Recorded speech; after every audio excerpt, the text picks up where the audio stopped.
Los Miserables, libro segundo, La Caída. Capítulo 1. La noche de un día de marcha.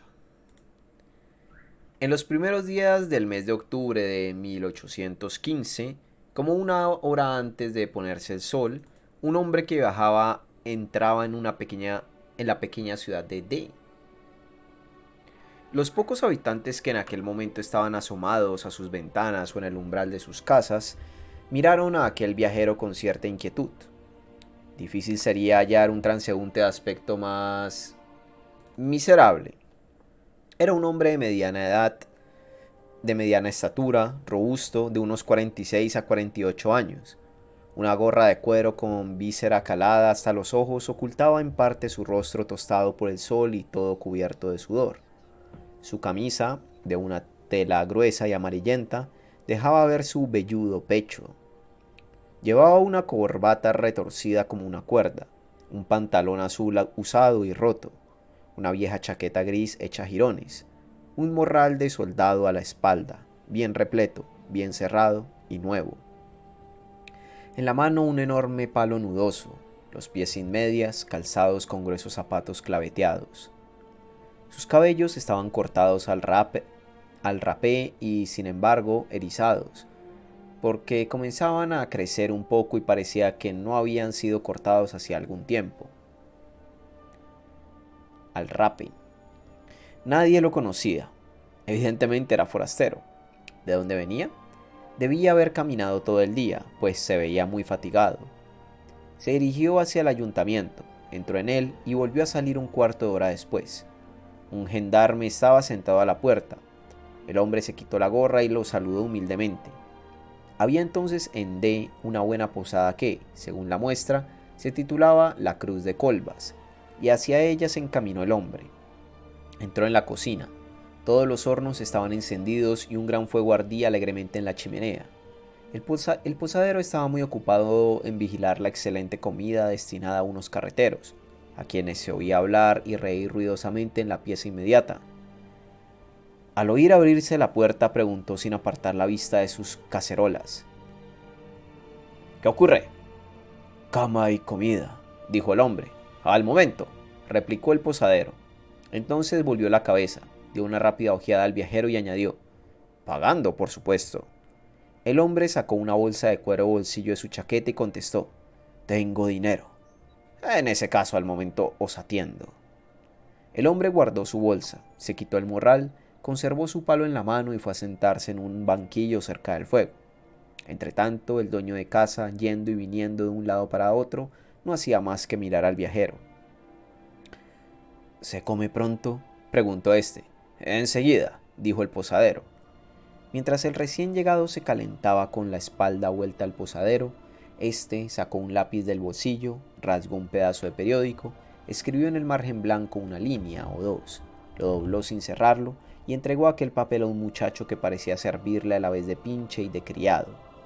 Después dijo una palabra al oído del chico y éste marchó corriendo en dirección al ayuntamiento. El viajero nada vio.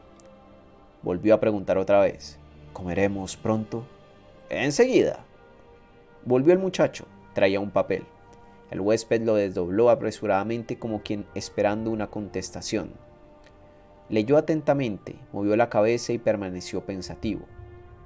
Por fin dio un paso hacia el viajero que parecía sumido en no muy agradables ni tranquilas reflexiones.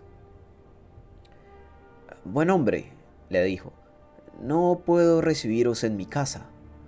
El hombre se enderezó sobre su asiento. ¿Cómo? ¿Teméis que no pague el gasto? ¿Queréis cobrar anticipado? Os digo que tengo dinero. ¿No es eso? ¿Pues qué? Vos tenéis dinero. He dicho que sí.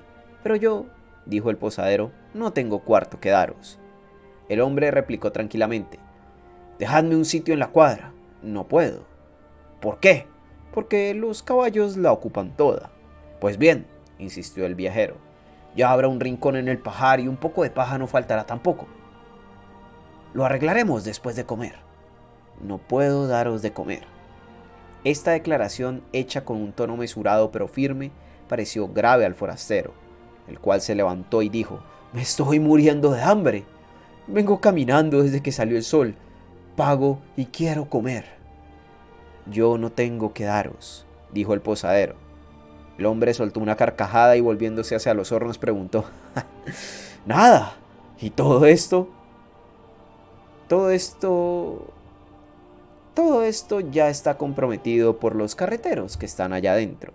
¿Cuántos son? 12. Allí hay comida para 20. Lo han encargado todo. Además, me lo han pagado adelantado. El hombre se sentó y sin alzar la voz dijo: Estoy en la hostería. Tengo hambre y me quedo. El posadero se inclinó entonces hacia él y le dijo con un acento que le hizo estremecer: Marchaos. El viajero estaba en aquel momento encorvado y empujaba algunas brasas con la contera de su garrote. Se volvió bruscamente y, como abriera la boca para replicar, el huésped lo miró fijamente y añadió en voz baja: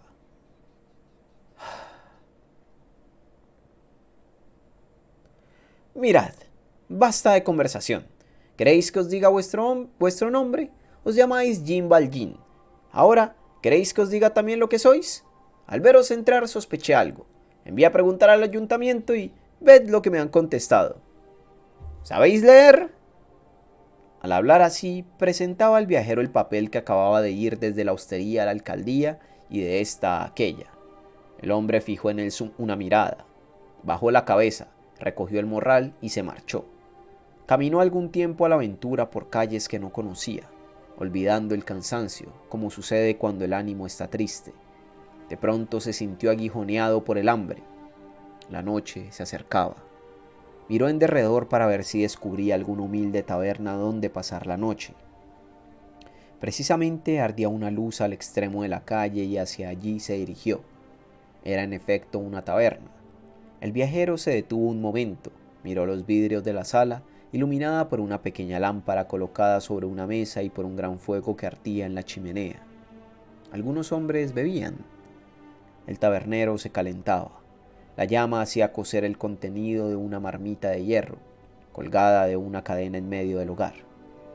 El viajero no se atrevió a entrar por la puerta de la calle. Entró en el corral, se detuvo de nuevo, luego levantó tímidamente el pestillo y empujó la puerta. «¿Quién va?», dijo el amo. «Uno que quiere comer y dormir. Las dos cosas pueden hacerse aquí». Entró. Todos se volvieron hacia él. El tabernero le dijo: «Aquí tenéis fuego. La cena se cuece en la marmita. Venid a calentaros». El viajero fue a sentarse junto al hogar y extendió hacia el fuego sus pies doloridos por el cansancio. Dio la casualidad que uno de los que estaban sentados junto a la mesa antes de ir allí había estado en la posada de la Cruz de Colbas. Desde el sitio en que estaba hizo al tabernero una seña imperceptible. Este se acercó a él y hablaron algunas palabras en voz baja. El tabernero se acercó a la chimenea, puso bruscamente la mano en el hombro del viajero y le dijo: «Vas a largarte de aquí». El viajero se volvió y contestó con dulzura: «Ah, ¿sabéis?» «Sí». «¿Que no me han admitido en la posada?» «Y yo lo he hecho aquí». «Pero, ¿dónde queréis que vaya?» «A cualquier parte». El hombre cogió su garrote y su morral y se marchó. Pasó por delante de la cárcel. A la puerta colgaba una cadena de hierro unida a una campana. Llamó. Abrióse un postigo. «Buen carcelero», le dijo quitándose respetuosamente la gorra, «¿queréis abrirme y darme alojamiento por esta noche?» Una voz le contestó: «La cárcel no es una posada. Haced que os prendan y se os abrirá». El postigo volvió a cerrarse. Entró en una callejuela a la cual daban muchos jardines. El viento frío de los Alpes comenzaba a soplar. A la luz del expirante día, el forastero descubrió una caseta en uno de aquellos jardines que costeaban la calle. Pensó que sería alguna choza de las que levantan los peones camineros a orillas de las carreteras. Sentía frío y hambre. Estaba resignado a sufrir esta, pero contra el frío quería encontrar un abrigo. Generalmente esta clase de chozas no están habitadas por la noche. Logró penetrar a gatas en su interior. Estaba caliente y además halló en ella una buena cama de paja. Se quedó por un momento tendido en aquel lecho agotado. De pronto oyó un gruñido. Alzó los ojos y vio que por la abertura de la choza asomaba la cabeza de un mastín enorme. El sitio en donde estaba era una perrera. Se arrastró fuera de la choza como pudo, no sin agrandar los desgarrones de su ropa. Salió de la ciudad, esperando encontrar algún árbol o alguna pila de heno que le diera abrigo, pero hay momentos en que hasta la naturaleza parece hostil. Volvió a la ciudad. Serían como las 8 de la noche. Como no conocía las calles, volvió a comenzar su paseo a la aventura. Cuando pasó por la plaza de la catedral, enseñó el puño a la iglesia en señal de amenaza. Destrozado por el cansancio y no esperando ya nada, se echó sobre un banco de piedra. Una anciana salía de la iglesia en aquel momento y vio a aquel hombre tendido en la oscuridad. «¿Qué hacéis, buen amigo?», le preguntó. «Ya lo veis, buena mujer. Me acuesto», le contestó con voz colérica y dura. «¿Por qué no vais a la posada?». «Porque no tengo dinero». «Ah, qué lástima», dijo la anciana. «No llevo en el bolsillo más que 4 sueldos». «Dádmelos». El viajero tomó los 4 sueldos. «Con tan poco no podéis alojaros en una posada», continuó ella. «¿Habéis probado, sin embargo? ¿Es posible que paséis así la noche? Tendréis sin duda frío y hambre. Debieran recibiros por caridad». «He llamado a todas las puertas y de todas me han echado». La mujer tocó el hombro al viajero y le señaló al otro extremo de la plaza una puerta pequeña al lado del palacio arzobispal. «¿Habéis llamado?», repitió. «¿A todas las puertas?». «Sí». «¿Habéis llamado a aquella?». «No». «Pues llamad ahí». Capítulo 2. La prudencia aconseja a la sabiduría. Aquella noche el obispo de D, después de dar un paseo por la ciudad, permaneció hasta bastante tarde encerrado en su cuarto. A las 8 trabajaba todavía con un voluminoso libro abierto sobre las rodillas cuando la señora Magloire entró, según su costumbre, a sacar la plata del cajón colocado junto a la cama. Poco después el obispo, sabiendo que su hermana lo esperaba para cenar, cerró su libro y entró en el comedor. En ese momento, la señora Magloire hablaba con singular viveza. Se refería a un asunto que le era familiar y al cual el obispo estaba ya acostumbrado. Tratábase del cerrojo de la puerta principal. Parece que yendo a hacer algunas compras para la cena había oído referir ciertas cosas en distintos sitios. Se hablaba de un vagabundo de mala catadura. Se decía que había llegado un hombre sospechoso, que debía estar en alguna parte de la ciudad y que podían tener un mal encuentro los que aquella noche se olvidaran de recogerse temprano y de cerrar bien sus puertas. «Hermano, ¿oyes lo que dice la señora Magloire?», preguntó la señorita Baptistina. «He oído vagamente algo», contestó el obispo. Después, levantando su rostro cordial y francamente alegre, iluminado por el resplandor del fuego, añadió: «Veamos. ¿Qué hay? ¿Qué sucede? ¿Nos amenaza algún peligro?». Entonces la señorita Magloire comenzó de nuevo su historia, exagerándola un poco sin querer y sin advertirlo. Decíase que un gitano, un desarrapado, una especie de mendigo peligroso, se hallaba en la ciudad. Había tratado de quedarse en la posada donde no se le quiso recibir. Se le había visto vagar por las calles al oscurecer. Era un hombre de aspecto terrible, con un morral y un bastón. «¿De veras?», dijo el obispo.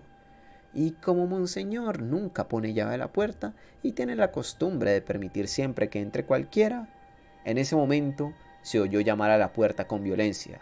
«¡Adelante!», dijo el obispo. 3. Capítulo 3. Heroísmo de la obediencia pasiva. La puerta se abrió, pero se abrió de par en par, como si alguien la empujase con energía y resolución. Entró un hombre. A este hombre lo conocemos ya. Era el viajero a quien hemos visto vagar buscando asilo. Entró, dio un paso y se detuvo. dejando detrás de sí la puerta abierta. Llevaba el morral a la espalda, el palo en la mano. Tenía en los ojos una expresión ruda, audaz, cansada y violenta. Era una aparición siniestra. La señora Magloire no tuvo fuerzas para lanzar un grito.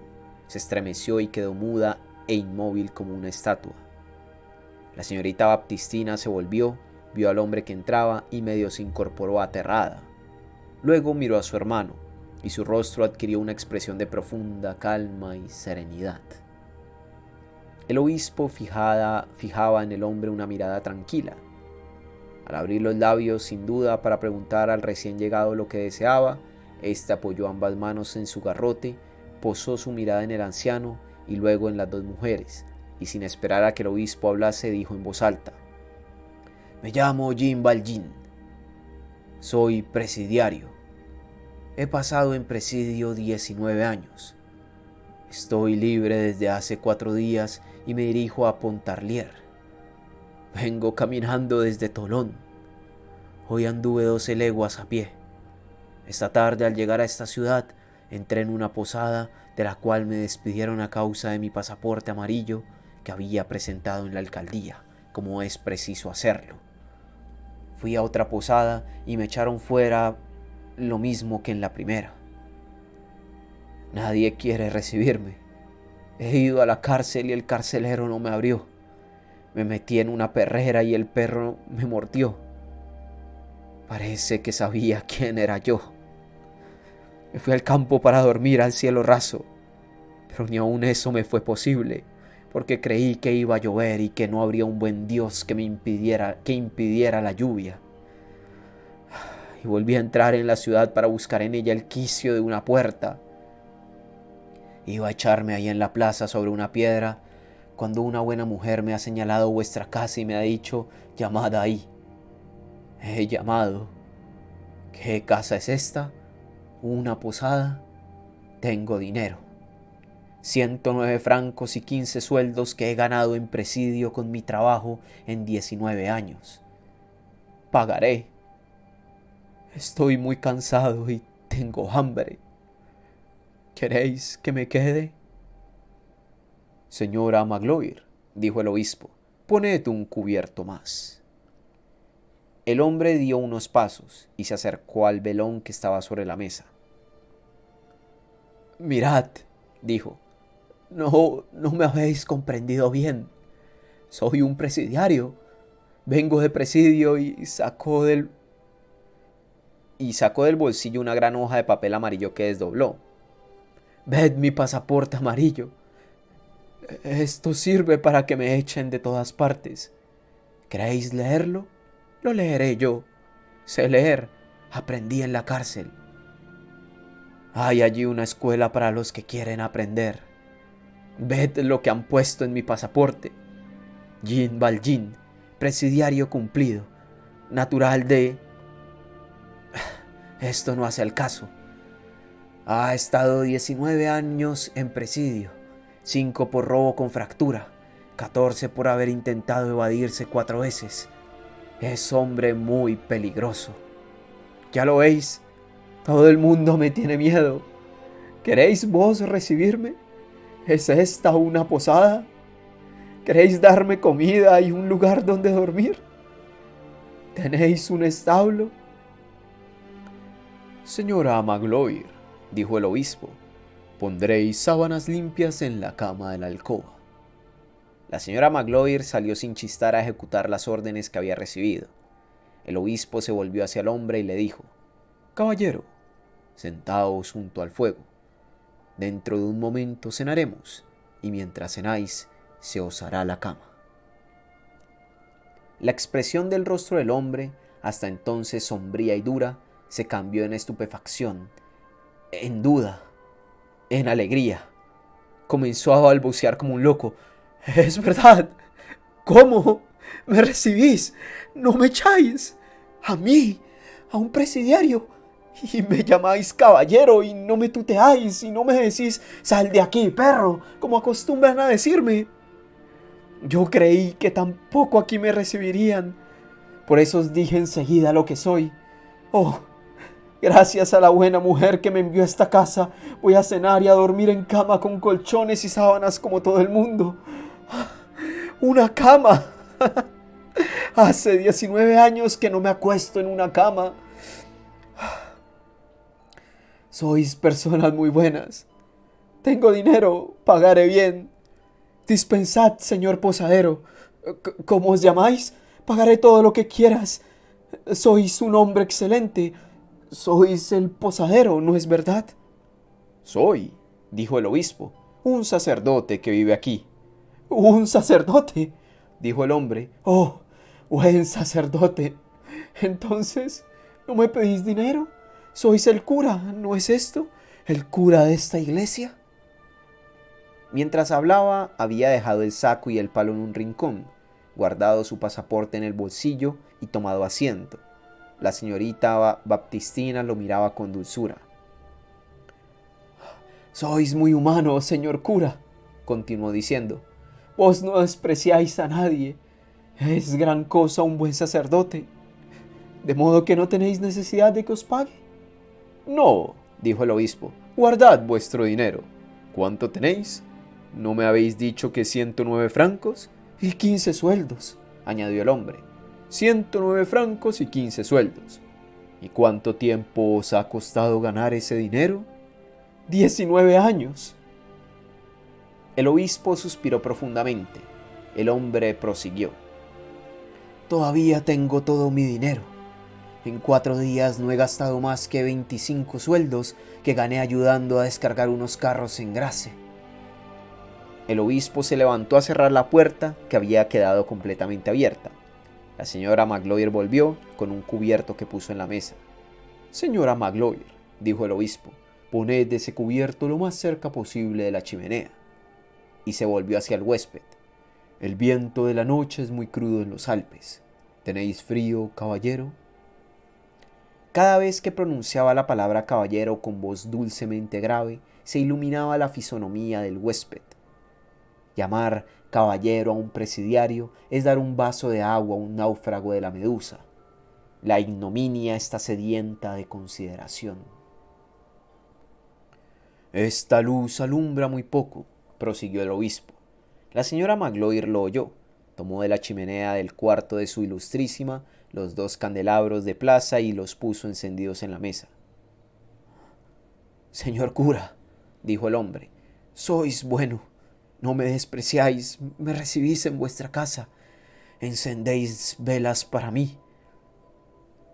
Y sin embargo, no os he ocultado de dónde vengo y que soy un miserable». El obispo, que estaba sentado a su lado, le tocó suavemente la mano. «No tenéis que decirme quién sois. Esta no es mi casa, es la casa de Jesucristo. Esa puerta no pregunta al que entra por ella si tiene nombre, sino si tiene algún dolor. Padecéis, tenéis hambre y sed, pues sed bienvenido. No me lo agradezcáis, no me digáis que os recibo en mi casa. Aquí no está en su casa más que el que necesita asilo. Vos que pasáis por aquí, estáis en vuestra casa más que en la mía. Todo lo que hay aquí es vuestro. ¿Para qué necesito saber vuestro nombre? Además, tenéis un nombre que antes que me lo dijisteis ya lo sabía». El hombre abrió sus ojos asombrado. «¿De veras? ¿Sabíais cómo me llamo?» «Sí», respondió el obispo. «Os llamáis mi hermano». «¡Ah, señor cura!», exclamó el viajero. «Antes de entrar aquí tenía mucha hambre, pero sois tan bueno que ahora no sé lo que tengo. El hambre se me ha pasado». El obispo lo miró y le dijo: «¿Habéis padecido mucho?» «Mucho. La chaqueta roja, la cadena al pie, una tarima para dormir, el calor, el frío, el trabajo, los apaleos, la doble cadena por nada, el calabozo por una palabra y, a un enfermo en la cama, la cadena. Los perros son más felices. 19 años. Ahora tengo 46 y un pasaporte amarillo». Sí, replicó el obispo, salís de un lugar de tristeza, pero sabed que hay más alegría en el cielo por las lágrimas de un pecador arrepentido que por la blanca vestidura de 100 justos. Si salís de ese lugar de dolores con pensamiento de odio y de cólera contra los hombres, seréis digno de lástima. Pero si salís con pensamientos de caridad, dulzura y de paz, valdréis más que todos nosotros. Mientras tanto, la señora Magloire había servido la cena: una sopa hecha con agua, aceite, pan y sal, un poco de tocino, un pedazo de carnero, higos, un queso fresco y un gran pan de centeno. A la comida ordinaria del obispo había añadido una botella de vino añejo de Maubes. La fisonomía del obispo tomó de repente la expresión de dulzura propia de las personas hospitalarias. A la mesa, dijo con viveza, según acostumbraba cuando cenaba con algún forastero. Le hizo sentar al hombre a su derecha. La señorita Baptistina, tranquila y naturalmente, tomó asiento a su izquierda. El obispo bendijo la mesa y después sirvió la sopa según su costumbre. El hombre empezó a comer ávidamente. Me parece que falta algo en la mesa, dijo el obispo de repente. La señora Magloire no había puesto más que los 3 cubiertos absolutamente necesarios, pero era costumbre de la casa, cuando el obispo tenía algún convidado, poner en la mesa los 6 cubiertos de plata. Esta graciosa ostentación de lujo era casi una niñería simpática en aquella casa tranquila y severa que elevaba la pobreza hasta la dignidad. La señora Magloire comprendió la observación, salió sin decir una palabra y un momento después los 3 cubiertos pedidos por el obispo lucían en el mantel, colocados simétricamente ante cada uno de los 3 comensales. Al fin de la cena, Monseñor Bienvenido dio las buenas noches a su hermana. Cogió uno de los 2 candeleros de plata que había sobre la mesa, dio el otro a su huésped y le dijo: Caballero, voy a enseñaros vuestro cuarto. El hombre lo siguió. En el momento en que atravesaban el dormitorio del obispo, la señora Magloire cerraba el armario de la plata que estaba a la cabecera de la cama. Lo hacía cada noche antes de acostarse. El obispo instaló a su huésped en la alcoba. Una cama blanca y limpia lo esperaba. El hombre puso la luz sobre una mesita. Bien, dijo el obispo, que paséis buena noche. Mañana temprano, antes de partir, tomaréis una taza de leche de nuestras vacas bien caliente. Gracias, señor cura, dijo el hombre. Pero apenas hubo pronunciado estas palabras de paz, súbitamente, sin transición alguna, hizo un movimiento extraño, que hubiera helado de espanto a las 2 santas mujeres si hubieran estado presentes.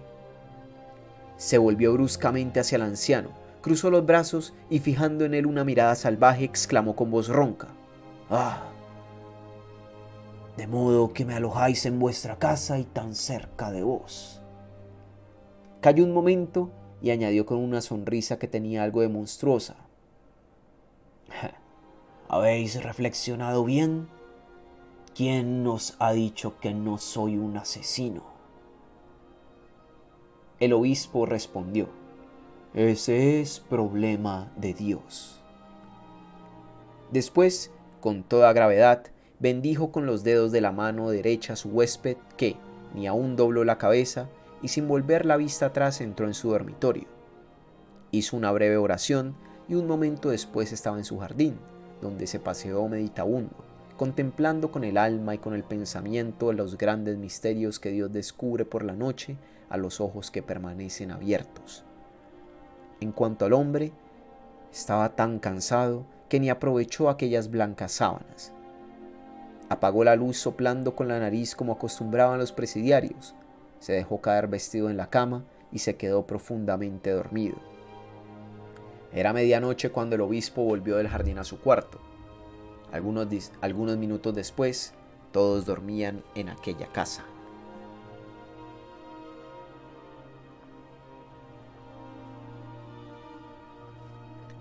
Capítulo 4.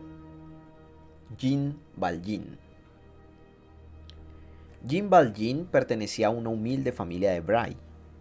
no había aprendido a leer en su infancia y cuando fue hombre tomó el oficio de su padre, podador en Faveroles.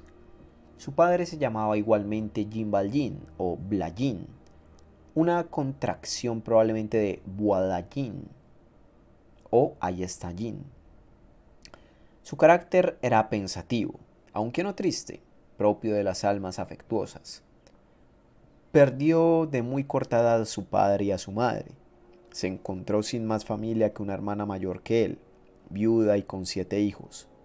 El marido murió cuando el mayor de los 7 hijos tenía 8 años y el menor 1. Jean Valjean acababa de cumplir 25. Reemplazó al padre y mantuvo a su hermana y a los niños. Lo hizo sencillamente como un deber, y aún con cierta rudeza. Su juventud se desperdiciaba, pues, en un trabajo duro y mal pagado. Nunca se le conoció novia. No había tenido tiempo para enamorarse. Por la noche volvía cansado a la casa y comía su sopa sin decir una palabra. Mientras comía, su hermana a menudo le sacaba de su plato lo mejor de la comida, el pedazo de carne, la lonja de tocino, el cogollo de la col, para dárselo a alguno de sus hijos. Él, sin dejar de comer, inclinado sobre la mesa, con la cabeza casi metida en la sopa, con sus largos cabellos esparcidos alrededor del plato, parecía que nada observaba y la dejaba hacer. Aquella familia era un triste grupo que la miseria fue oprimiendo poco a poco. Llegó un invierno muy crudo. Jean no tuvo trabajo. La familia careció de pan. Ni un bocado de pan y 7 niños.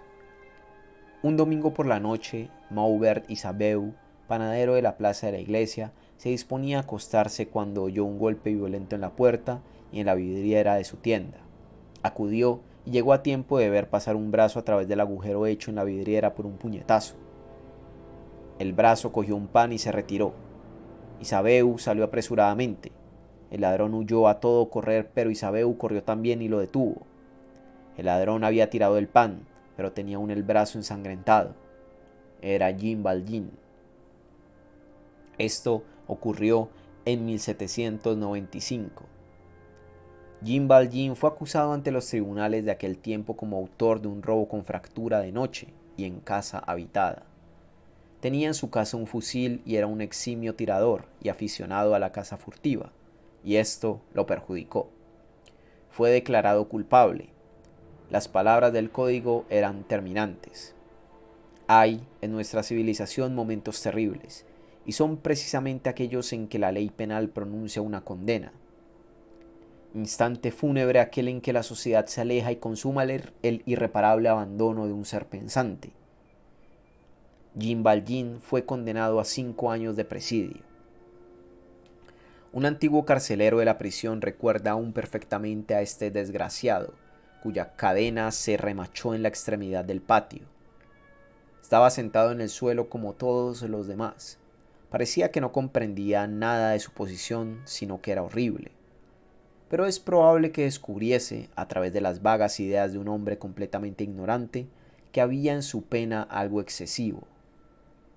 Mientras que a grandes martillazos remachaban detrás de él la bala de su cadena, lloraba. Las lágrimas lo ahogaban, le impedían hablar, y solamente de rato en rato exclamaba: Yo era podador en Faveroles. Después, sollozando y alzando su mano derecha y bajándola gradualmente 7 veces, como si tocase sucesivamente 7 cabezas a desigual altura, quería indicar que lo que había hecho fue para alimentar a 7 criaturas. Por fin partió para Tolón, donde llegó después de un viaje de 27 días en una carreta y con la cadena al cuello. En Tolón fue vestido con la chaqueta roja, y entonces se borró todo lo que había sido en su vida, hasta su nombre, porque desde entonces ya no fue Jean Valjean, sino el número 24.601. ¿Qué fue de su hermana? ¿Qué fue de los 7 niños? Pero, ¿a quién le importa? La historia es siempre la misma. Esos pobres seres, esas criaturas de Dios, sin apoyo alguno, sin guía, sin asilo, quedaron a merced de la casualidad. ¿Qué más se ha de saber? Se fueron cada uno por su lado y se sumergieron poco a poco en esa fría bruma en que se sepultan los destinos solitarios. Apenas, durante todo el tiempo que pasó en Tolón, oyó hablar una sola vez de su hermana. Al fin del 4.º año de prisión, recibió noticias por no sé qué conducto. Alguien que los había conocido en su pueblo había visto a su hermana. Estaba en París, vivía en un miserable callejón cerca de San Sulpicio y tenía consigo solo al menor de los niños. Esto fue lo que le dijeron a Jean Valjean. Nada supo después. A fines de ese mismo 4.º año le llegó su turno para la evasión. Sus camaradas lo ayudaron como suele hacerse en aquella triste mansión y se evadió. Anduvo errante 2 días en libertad por el campo, si es ser libre estar perseguido, volver la cabeza a cada instante y al menor ruido, tener miedo de todo el sendero, de los árboles, del sueño. En la noche del 2.º día fue apresado. No había comido ni dormido hacía 36 horas. El tribunal lo condenó por este delito a un recargo de 3 años. Al 6.º año le tocó también el turno para la evasión. Por la noche la ronda la encontró oculto bajo la quilla de un buque en construcción. Hizo resistencia a los guardias que lo cogieron. Evasión y rebelión. Este hecho, previsto por el Código Especial, fue castigado con un recargo de 5 años. 2 de ellos de doble condena. Al 10.º le llegó otra vez su turno y lo aprovechó, pero no salió mejor librado. 3 años más por esta nueva tentativa. En fin, el año 13º intentó de nuevo su evasión y fue cogido a las 4 horas. 3 años más por estas 4 horas. Total, 19 años. En octubre de 1815 salió en libertad. Había entrado al presidio en 1796 por haber roto un vidrio y haber tomado un pan. Jean Valjean entró al presidio sollozando y tembloroso. Salió impasible. Entró desesperado. Salió taciturno. ¿Qué había pasado en su alma? Capítulo 5. El interior de la desesperación. Tratemos de explicarlo.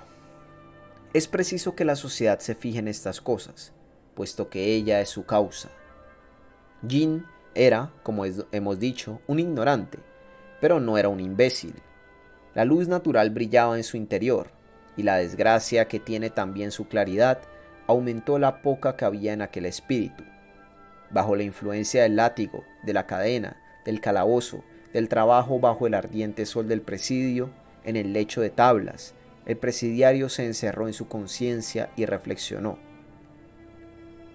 Se constituyó en tribunal, principió por juzgarse a sí mismo, reconoció que no era un inocente castigado injustamente, confesó que había cometido una acción mala, culpable, que quizá no le habrían negado el pan si lo hubiese pedido, que en todo caso hubiera sido mejor esperar para conseguirlo de la piedad o del trabajo, que no es una razón el decir ¿se puede esperar cuando se padece hambre? Que es muy raro el caso que un hombre muera literalmente de hambre, que debió haber tenido paciencia, que eso hubiera sido mejor para sus pobres niños, que había sido un acto de locura en él, desgraciado criminal. Coger violentamente a la sociedad entera por el cuello y figurarse que se puede salir de la miseria por medio del robo, que es siempre una mala puerta para salir de la miseria, la que da entrada a la infamia. Y en fin, que había obrado mal. Después se preguntó si era el único que había obrado mal en tal fatal historia, si no era una cosa grave que él, trabajador, careciese de trabajo, que él, laborioso, careciese de pan.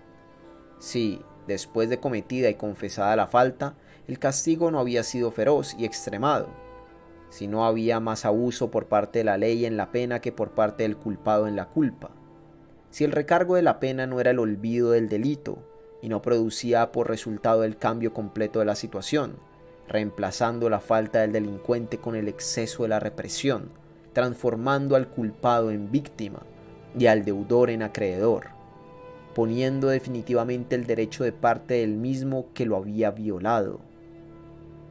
Si esta pena, complicada por recargos sucesivos por las tentativas de evasión, no concluía por ser una especie de atentado del fuerte contra el débil, un crimen de la sociedad contra el individuo, un crimen que empezaba todos los días, un crimen que se cometía continuamente por espacio de 19 años.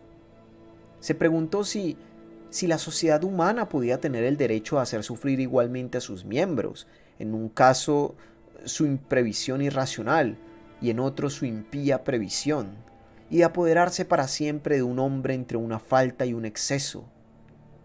Falta de trabajo, exceso de castigo. Se preguntó si era justo que la sociedad tratase así precisamente a aquellos de sus miembros peor dotados en la repartición casual de los bienes y, por lo tanto, a los miserables más dignos de consideración. Presentadas y resueltas estas cuestiones, juzgó a la sociedad y la condenó. La condenó a su odio. La hizo responsable de su suerte y se dijo que no dudaría quizá en pedirle cuentas algún día. Se declaró a sí mismo que no había equilibrio entre el mal que había causado y el que había recibido, concluyendo por fin que su castigo no era ciertamente una injusticia, pero era seguramente una iniquidad. Los hombres no lo habían tocado más que para maltratarle. Todo contacto con ellos había sido una herida. Nunca, desde su infancia, exceptuando a su madre y a su hermana, nunca había encontrado una voz amiga, una mirada benévola. Así, de padecimiento en padecimiento, llegó a la convicción de que la vida es una guerra, y que en esta guerra él era el vencido. Y no teniendo más arma que el odio, resolvió aguzarlo en el presidio y llevarlo consigo a su salida. Había en Tolón una escuela para presidiarios, en la cual se enseñaba lo más necesario a los desgraciados que tenían buena voluntad. Jean fue del número de los hombres de buena voluntad. Empezó a ir a la escuela a los 40 años y aprendió a leer, a escribir y a contar. Pensó que fortalecer su inteligencia era fortalecer su odio, porque en ciertos casos la instrucción y la luz pueden servir de auxiliares al mal. Digamos ahora una cosa triste. Jean, después de juzgar a la sociedad que había hecho su desgracia, juzgó a la providencia que había hecho la sociedad y la condenó también. Así, durante estos 19 años de tortura y de esclavitud, su alma se elevó y decayó al mismo tiempo. En ella entraron la luz por un lado y las tinieblas por otro. Jean Valjean no tenía, como se ha visto, una naturaleza malvada. Aún era bueno cuando entró en el presidio. Allí condenó a la sociedad y supo que se hacía malo. Condenó a la providencia y supo que se hacía impío. ¿Puede la naturaleza humana transformarse así completamente? ¿Al hombre creado bueno por Dios puede hacerlo malo el hombre? ¿Puede el destino modificar el alma completamente y hacerla mala porque es malo el destino? ¿No hay en toda alma humana, no había en el alma de Jean Valjean en particular, una primera chispa, un elemento divino, incorruptible en este mundo, inmortal en el otro, que el bien puede desarrollar, encender, purificar, hacer brillar esplendorosamente y que el mal no puede nunca apagar del todo? ¿Tenía conciencia el presidiario de todo lo que había pasado en él y de todas las emociones que experimentaba? Preguntas profundas y oscuras para que este hombre rudo e ignorante pudiera responder. Había demasiada ignorancia en Jean Valjean para que, aun después de tanta desgracia, no quedase mucha vaguedad en su espíritu, ni aún sabía exactamente lo que por él pasaba. Jean Valjean estaba en las tinieblas, sufría en las tinieblas, odiaba en las tinieblas. Vivía habitualmente en esta sombra, a tientas, como un ciego, como un soñador. Solamente a intervalos recibía súbitamente de sí mismo o del exterior un impulso de cólera, un aumento de padecimiento, un pálido y rápido relámpago que iluminaba toda su alma y que le mostraba, entre los resplandores de una luz horrible, los negros precipicios y las sombrías perspectivas de su destino. Pero pasaba el relámpago, venía la noche, y ¿dónde estaba él? Ya no lo sabía. Jean Valjean hablaba poco y no reía nunca. Era necesaria una emoción fuertísima para arrancarle una o dos veces al año esa lúgubre risa del forzado que es como el eco de una risa satánica. Parecía estar ocupado siempre en contemplar algo terrible. Y en aquella penumbra sombría y tenebrosa en que vivía, no dejó de destacarse su increíble fuerza física y su agilidad, que era aún mayor que su fuerza. Ciertos presidiarios, fraguadores perpetuos de evasiones, concluyen por hacer de la fuerza y de la destreza combinadas una verdadera ciencia, la ciencia de los músculos. Subir por una vertical y hallar puntos de apoyo donde no había apenas un desnivel era solamente un juego para Jean Valjean. No sin razón, su pasaporte lo calificaba de hombre muy peligroso. De año en año se había ido desecando su alma, lenta pero fatalmente, alma seca, ojos secos. A su salida del presidio, hacía 19 años que no había derramado una lágrima.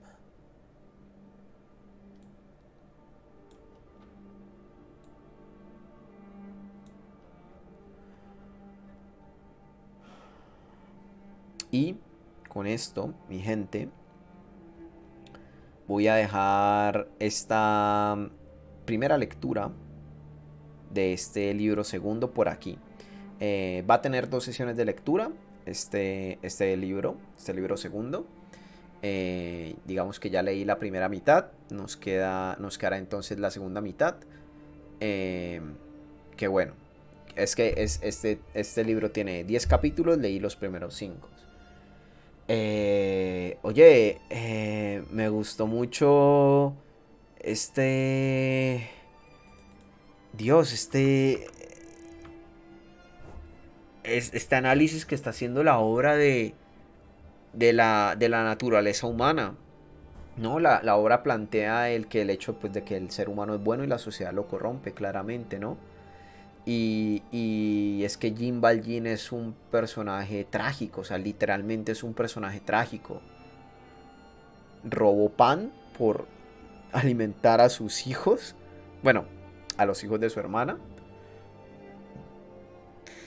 Y terminó pagando 19 años de prisión por intentar, ni siquiera robó pan, por intentar robar pan.